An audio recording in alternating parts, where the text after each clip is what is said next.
Hi, everyone, and thank you for joining us today on ClueCon Weekly. So today I am going to jump into some announcements, and then for the blog spot, we're going to ask Brian West a community corner question all about FreeSwitch. And then we are going to introduce Lorenzo Miniero, and he is going to talk about Janus and JanusCon that's taking place in Naples, Italy. So we've got a lot of exciting stuff happening. And fun fact, he's also coming to this ClueCon this is his very first ClueCon that he's ever going to come to this year, 2019, and he's given a talk. So don't miss out on that. More announcements. Don't forget about the Coder Games. If you don't have to sign up if you want to participate, all you have to do is show up. So the Coder Games are our version of a hackathon taking place August 5th, so the first Monday of ClueCon. And after the Coder Games is a really fun event hosted by FlowRoute. We all go to the restaurant Last Resort, and it's a lot of fun. The servers are super sassy, but on purpose, and it always makes everyone laugh. So again, you don't need to do anything to sign up for the Coder Games. All you have to do is show up, and there's a lot of different games for all different skill and interest levels, so I promise you'll have fun. Don't forget, also, we are having a flash sale that started yesterday and ends today. So you can save $600 if you go to our page and register with the code that shows up there. So don't forget to register. And then the Wednesday of ClueCon, we're having a brand new networking event, hosted by Weave. So be on the lookout for more details on that soon. There's going to be a lot of different games. It's a lot of fun. And then my favorite announcement is that at ClueCon this year, we are bringing back a retro t-shirt. So for the last 15 years, we've had a brand new t-shirt, and we will have a new one this year as well, but we're also bringing back old t-shirts. So go to our website, you'll see it really easily, and give that a vote. So that we know which one you guys want us to bring back. It'll be a lot of fun. And last announcement is that there are still plenty of training spots open for FreeSwitch and OpenSIPs training the Friday of ClueCon, which is August 9th. So if you're interested in that, I would sign up pretty quickly because space is limited. So that's all the announcements I have for today. But before we introduce Lorenzo, let's check out the blog spot for this week. Today we are answering a question from the FreeSwitch community. This question comes from Uma Udupai from our FreeSwitch Slack channel. Hello, just wondering if there is any limit to how many local streams I can have on a single FreeSwitch instance. Appreciate if there are any performance guidelines around this. All right, so the FreeSwitch local stream is kind of like a radio station. It is playing a set of files in a loop. It is still decoding the content in those files and creating a buffer or a pipe for multiple channels to read from. So when scaling your system, you want to make sure that you're not overtaxing the system when idle. So you probably want to limit the number of local streams per system to 10 or less. If you need more than that, you may wish to spread that out over multiple systems or use something like multicast RTP to centralize those behaviors. But other than that, there are no real performance guidelines on this on local stream currently.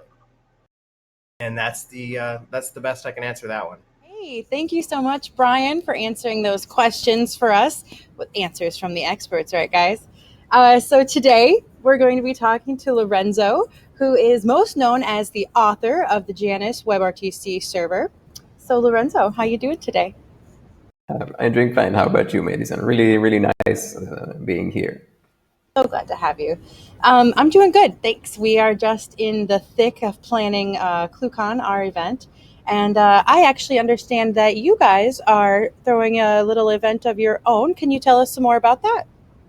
Yeah, sure. I mean, I know that in your case, it's the 15th edition of ClueCon. And yeah, I'm really excited to be there for the first time. It looks like I chose the right time to jump in for my, my first time there. I'm really excited to go there. Yeah, and we are trying to do something pretty much in the same spirit for the Janus project. So exactly what ClueCon is for FreeSwitch, we would like to do something similar for Janus. And it's something that we wanted to do after I've attended several events in the same kind of spirit, like Camellia World, OpenSIP Summit, Astricon, and many others. I always loved the sense of community that these events create, how they bring together a lot of developers, interested parties, or whatever, to just share their experiences, learn from others, and so on and so forth. And I thought that this would really help the project in general, and it would help others, and it would help us at the same time learn from what others are doing, engage better with the community, and so on. And so we thought, why not try and dive in this ourselves and try to do this? And of course, we chose the beautiful city we live in, which is Napoli in the south of Italy, for that. So it's actually, we have two different aims here. On one side, bring people around Janus a bit to talk about that for a few days, and also introduce people to Napoli, because it's something that I've always tried to do when I do presentations on my own. I always share a beautiful picture of the city. I put pictures of pizzas pretty much everywhere to try and lure people in. So I mean, it's really the best opportunity to just come and enjoy a place where people may actually not go, may not go often as part of tech conferences and so on. Yeah, absolutely. I actually went to the website. I believe it's JanusCon.it. Yeah. And I was looking at the pictures. Oh my gosh, it's so enticing. Everybody check that out. JanusCon.it is the website that you can go to. You can register there, and then you can see all the pictures of the pizzas. Yeah, no, exactly. We carefully chose the pictures to be as enticing as possible, as you were saying. So yeah, mostly because the location, I think, is really nice, because I'll share some details about the venue later, but we chose one of the most iconic places in Napoli, which is right in front of the Castel del Lobo, which is really the first castle that was ever built in Napoli, which is right on top of the sea. So the hotel itself will be right on the seaside, on the beautiful seaside here called Lungomare, and it's really close to pretty much whatever is relevant here in Napoli. So you can just go down, have a walk to the historical center. It's really close. It's really close to the harbor, if you want to reach Sorrento or Capri or the other islands. If you want to reach other historical or cultural places in Napoli, like Pompeii or the Vesuvius or whatever. So it's really just we chose, I think, the perfect venue for this. Of course, I mean, the first aim is the conference itself, but why not take advantage of that to let's say, stay a weekend or so and just enjoy the place once you're there. Yeah, especially because this is obviously a place very near and dear to your heart. So I'm sure you've got all the insider tips on where to go and what to see. Yeah, absolutely. And where to eat, what to eat, all these kind of things. Yeah. What's your favorite? What's your favorite thing to eat over there? Yeah, I mean, pizza is great as well, but in general, I'm a pasta lover. I always say that I eat pasta at least once a day, so it's something that is not usual, I believe. But yeah, no, I'm sure that people will love the food here, so absolutely, it would be really cool. So I did want to ask you a little bit about your background and kind of how you started out on your career path. Yeah, so actually the company that I'm part of and that I helped co-found, which is called Meetecho, was actually born here in Napoli out of an academic spin-off of sorts. So me and all of the other co-founders were actually students at the University of Napoli, which is quite popular it's basically one of the oldest university in the whole world. So I think probably the second or third oldest in the whole of Europe. And basically, we started working on real-time multimedia applications as part of our master thesis, mostly working on Asterisk, on conferencing and ITF-related activities, so all from a very standardized point of view. And after our master thesis, we remained at the university, started working on this as more from a research aspect of things. We got our PhDs here and so on. And then at a certain point, we figured out that what we were doing was actually something that we could try and make some money out of. And so we decided to band together and try to and build our company out of this. And actually, fun fact, we actually made our 10th birthday just a couple of months ago. So we are now 10 years old. So which was quite cool. I mean, I still remember the first time that we. Yeah, exactly. No, thank you very much.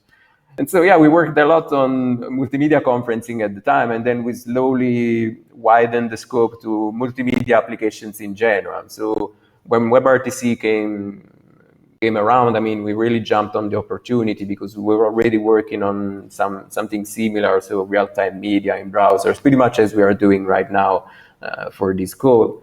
And so we were really happy to start working on these kind of things. And this is how Janus was born, basically. We started experimenting with this. We started getting crazy ideas about what we could do with the technology. And so slowly we put everything together and Janus came to life. And I mean, I'll share all the details about Janus at ClueCon for all people that are interested, but this is just really a quick introduction. And since then, I mean, we've been in Napoli for all our life, basically. The company has always been here, and we plan to stay here for quite a long time. So That's so cool. I love that it's people that you went to university with, and that you can. That's just so nice. You know, actually, that's similar with Abby and I. We actually met in college, and now we get to work together. And there's just something about staying so close with your peers and your friends, and really creating something that's meaningful and helpful. Along the lines of that, did you start Janus? Was there when you did? yeah. Was there a problem that you were trying to solve with that, or was it just born out of curiosity of what can we do? Yeah, a bit of both actually, because as soon as WebRTC came out, we started basically hacking a bit the open source components that existed already to try and fit them to what we needed at the time. So, but we noticed soon enough that this wasn't enough to cover the wide options, the wide ideas that we had in mind, because we wanted to do conferencing, but we wanted also to do interaction with legacy infrastructures. We wanted to do streaming and broadcasting. We wanted to do a lot of different things. And some of the components, I mean, they were very good for what they needed to do, but it's often very vertical for some specific requirements, so not flexible enough to do something else. So considering that I was already experimenting a bit with the technology myself, trying to write a stack that could talk to WebRTC in general, I basically built on top of that and basically created what would actually become the kernel, the core for what eventually became Janus. So yeah, it started a bit from something that we needed, something that we wanted to play with in terms of from a standardization perspective, because it was really being standardized at the time, from a research perspective, because it was really something new that nobody had done before. And so it was really a fun thing that ended up being quite successful, luckily for us. Yeah, well, that's awesome. And I'm really excited you said you were going to talk about it at ClueCon. Is that kind of the basis of your talk, or? Yeah, considering it's my first time at ClueCon, I thought that the best way to introduce the work was just to give an introduction on what Janus is in general. So how it can be used, how it's built, of course, so the core components of it, but also how you can use it for different purposes, how we are using it ourselves for some specific use cases, like streaming ITF meetings, for instance, using some interesting combinations that we think are quite creative and that we wanted to share, and possibly some directions for the future. So I think it will be an interesting talk, especially to those that have never been and don't know Janus already, or possibly don't know enough about it, and so may want to know something more. Yeah, absolutely. Will your team be with you as well, or is it just you coming over? No, it will be just me this time. Everybody else will be on vacation, I believe. So. Oh, okay. So this being your first ClueCon, is there anything you're specifically looking forward to? I'm really looking forward to the event in general, because I know some people already from the Free Switch community as well, so it will be nice to catch up. I've seen that I'm in really good company from a speaker's perspective. I mean, you have an impressive roster of people speaking there. You. So I'm really looking forward to catch up with some old friends, so people that I've met at other conferences as well, but also to engage a completely brand new community as well, see if we can help them, if I can learn from them as well, because a huge part of attending these events for me is not only presenting myself and, let's say, spreading the word about Janus a bit, but also taking in as much as possible. So learning about what people are doing, how they are doing it, also from a different perspective as Free Switch may be, because Janus and Free Switch actually do complement each other on some aspects. And so I'm really interested in seeing how this can be done in a more practical way, just by talking to people there and engaging a new community, basically. Yeah, absolutely. And I always feel like when we try to talk about the feeling, I guess, of ClueCon, it's always brought up that we're scrappy. So this is like the perfect, we're not, overly professional and like, here's what's going on and when you're going to do everything and when you're going to eat and when you're going to, so this is the perfect way to network in a really comfortable and laid back atmosphere. So I think you're going to really enjoy yourself. Yeah, I've seen that you also have a lot of social events taking place during the whole week. So I'm really looking forward to that, just to have fun as well. So that's what I also look forward in events in general. And what I would really love out of JanusCon as well, I want it to be a fun event for people. So the location is right on top of the sea, so that if you want, I mean, you can follow sessions or you can go and have a swim if you want. I mean, that's the idea. So. I did want to ask you, when I was checking it out, oh, you have something on the beach. What is it? Your event? I can share the if that's okay for you. I can share the website just to give you a quick please. Idea of what it looks like. So to quickly introduce this, JanusCon will be the main event, but we're actually also sharing another event that is called VoIP on the Beach, which is actually going to be the first attempt to try and engage the community in a slightly different way. So it will happen on the last day of JanusCon. So it will be, on one side, we will have trainings, tutorials, and workshops, pretty much as you have in ClueCon. But on the other half of the sessions will be taken by this other event called VoIP on the Beach. And if you go quickly on the website, you'll see that basically VoIP on the Beach is an attempt to basically engage the community in a different way. As I was saying, it will be a very interactive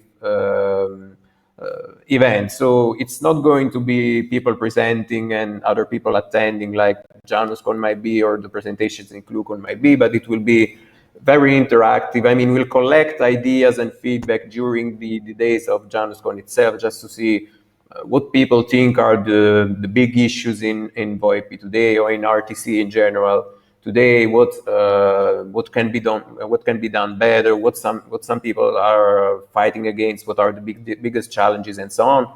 And so the idea is to select some of these topics and then dig deeper in all of them in a more cooperative way, so that basically during these sessions, people can work together in a theoretical or practical approach to try and find the solution or lay the foundation to finding a solution later on. So basically a venue for allowing people to work together on some of these aspects. Since, I mean, we expect that a lot of people that are actually working on these kind of things every day will be there.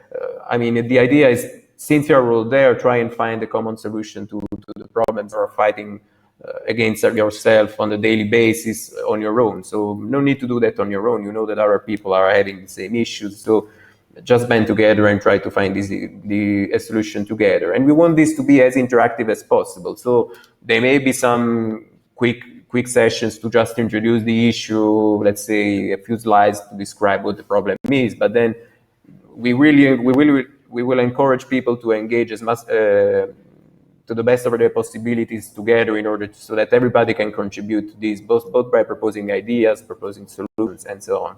So I know that it really sounds very abstract, and in a sense it still is a bit, but we are really trying to find the right formula for this, so that this will actually be hopefully a very interesting event to attend, especially if you're very interested in VoIP and RTC. If you make money out of this every day, this is definitely one of the places to be, basically.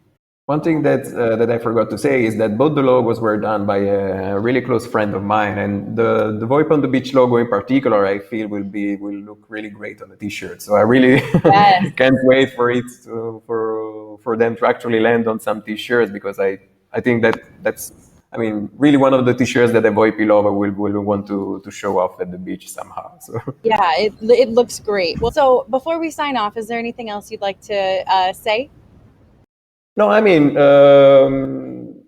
covered pretty much the whole ground. So what I really want to say right now is that all we need now is people to attend the event. So there are already people that are registering. The registrations are open, and we're really close now. It's only 3 or 4 months until the event.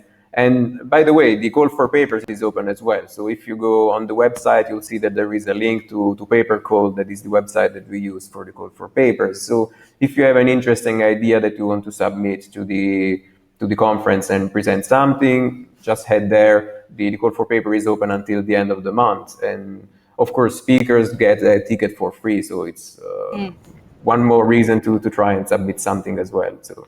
Yeah, and I did see that you guys have a couple different ticket options, right? Yeah, we have our early bird registration ended a few weeks ago, but we still have some interesting options out there. So there is, for instance, there is a discount ticket for students. We really want to encourage students and that are working on research activities related to RTC to participate. We will probably take advantage of this to invite a lot of students from the local university as well, mostly because one of the co-founders at Meetecho is actually a full-time professor at the University of Naples. Wow. Yeah, and he's doing actually courses on multimedia applications as well. So we will definitely have students that have been working on this for their own theses or activities, studying activities and so on. So I expect this will be interesting for them, and I expect that it would be interesting for students all over the world, which is why we are trying to facilitate their attendance. And of course, there are also discount tickets for large groups of people. So if your company is interested in going and you want to bring more people along, there is an option to save a considerable amount of money if you buy the tickets this way. And of course, I forgot to say, which is also quite important actually, we are also still looking for sponsors. So we actually found a few sponsors already, and it's actually CubeZip, which is the guys behind Homer and Epic, which are quite popular in the VoIP community. They're actually also helping us in the organizations aspect themselves, which they've been really an invaluable help so far. There is LOD by Fred Posner. Fred is actually coming to ClueCon as well, so he's also well known in the ClueCon community. He's also sponsoring that. We have our friends from PASCOM. PASCOM are the guys that always do the recordings for the Camailo World event, and they're actually quite active in the VoIP business as well. And we were really happy that they were on board on this and sponsoring us. And the lead sponsor to join us was Nimble Ape by Dan Jenkins. So Dan Jenkins is the guy behind ComCon. ComCon is the event that is going to take place in a month or so that I really invite people to come to, because it's a really fun event. Really, it's quite possibly one of the best events I ever been. I was there here, and I really look forward to go there again. And he was also very, very generous in contributing to the event by sponsoring us. So again, if people are interested in helping us by sponsoring the event for anything, I mean, we have different options. They can just get in touch, and I'd be glad to see how we can be of help. Yeah, wonderful. Well, we will definitely pass the word on. Thanks. That's appreciated.